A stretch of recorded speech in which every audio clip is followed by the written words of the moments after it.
Assalamualaikum warahmatullahi wabarakatuh. Dalam video berikut ini akan disajikan materi tentang pencatatan peristiwa hukum sebagai pemenuhan tugas mata kuliah Hukum Perdata dengan dosen pengampu Ibu Yulia Kusumawardani.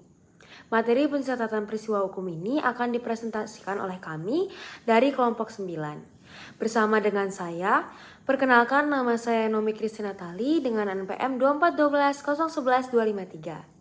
Bersama dengan rekan saya Nurliza Lesyo dengan NPM 2412011479. Pertama-tama yang akan saya jelaskan di sini adalah pengertian peristiwa hukum itu sendiri.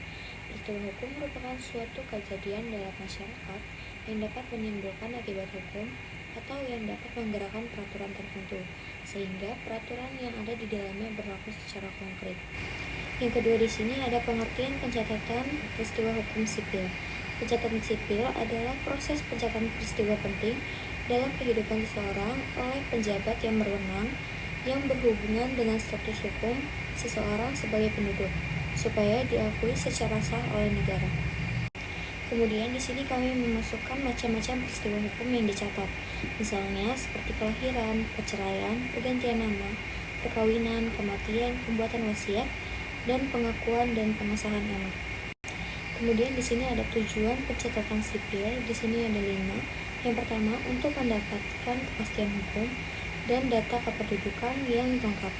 Yang kedua, memberikan bukti otentik tentang peristiwa penting kependudukan. Yang ketiga, menegaskan kedudukan hukum seseorang. Yang keempat, untuk membentuk ketertiban hukum.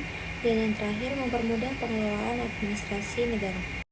Lalu di sini ada fungsi pencatatan sipil. Fungsi pencatatan sipil hukum ini adalah memberikan kekuatan hukum atas suatu peristiwa sehingga diakui secara sah oleh negara. Pencatatan ini berfungsi sebagai pembuktian bahwa hukum yang dialami seseorang itu benar telah terjadi, dan untuk membuktikan bahwa telah terjadi peristiwa hukum dan diperlukan surat keterangan yang menyatakan telah terjadi peristiwa hukum.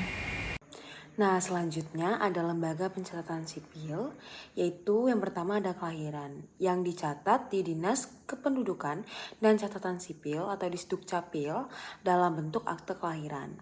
Yang kedua itu ada perkawinan, yang dicatat di Kantor Urusan Agama atau KUA untuk umat Islam atau Dinas Kependudukan dan Catatan Sipil untuk non-Muslim. Yang ketiga ada perceraian, yang dicatat di Pengadilan Agama untuk umat muslim dan Pengadilan Negeri untuk non-muslim. Yang keempat itu ada kematian, yang dicatat di Disdukcapil dalam bentuk akte kematian.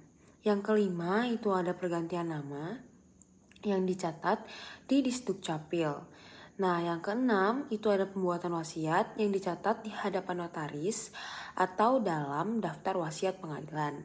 Yang ketujuh yaitu pengakuan dan pengesahan anak, itu dicatat di Disdukcapil. Nah, selanjutnya ada dasar hukum pencatatan sipil.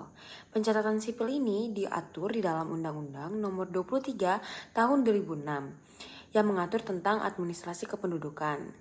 Undang-undang ini mengatur seluruh tata cara pencatatan peristiwa penting dalam hidup seorang, yaitu kelahiran, perkawinan, perceraian, kematian, pengakuan anak, pengesahan anak, pengangkatan anak, pergantian nama, serta perubahan status kewarganegaraan.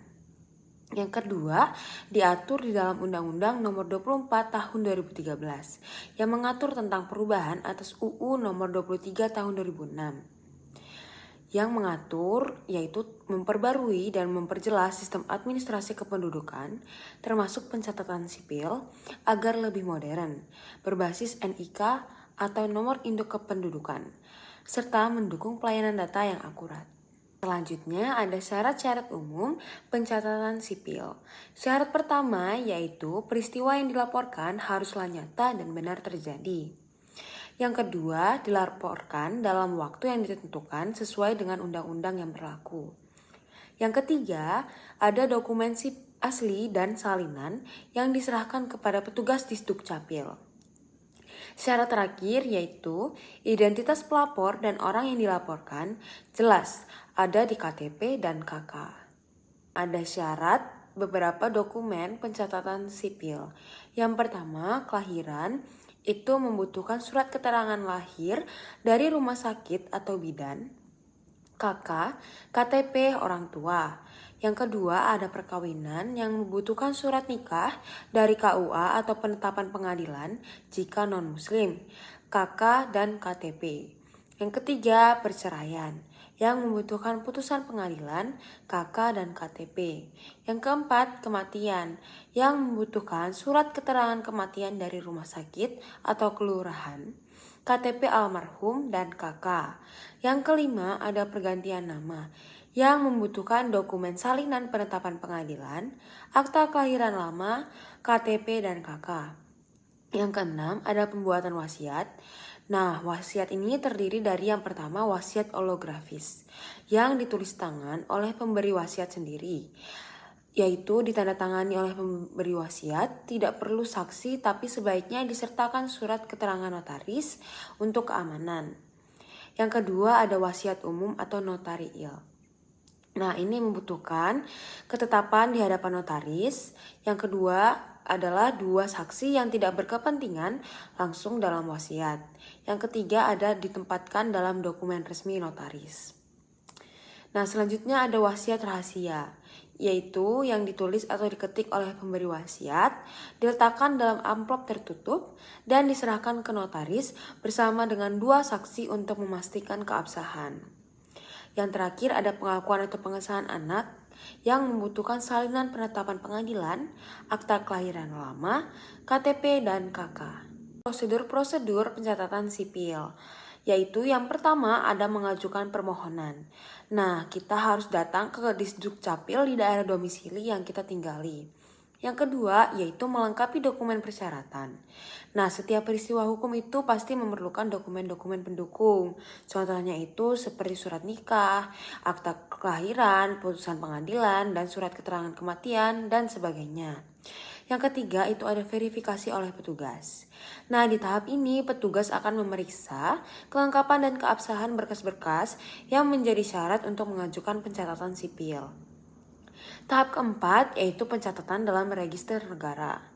Nah, jika semua dokumen dan berkas sudah lengkap dan sah, maka akan dicatat di dalam register pencatatan sipil. Tahap terakhir yaitu penerbitan dokumen resmi.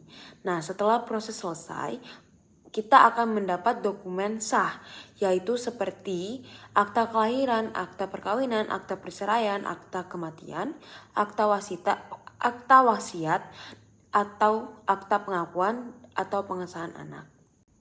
Nah, bagian terakhir yaitu ada dalam surat keputusan Menteri Dalam Negeri ditetapkan 3 tipe organisasi kantor sipil, yaitu yang pertama ada kantor organisasi sipil tipe A yang berkedudukan di kota atau kabupaten besar dengan penduduk yang padat. Yang kedua ada kantor organisasi sipil tipe B yang berkedudukan di wilayah kabupaten atau kota dengan jumlah penduduk menengah.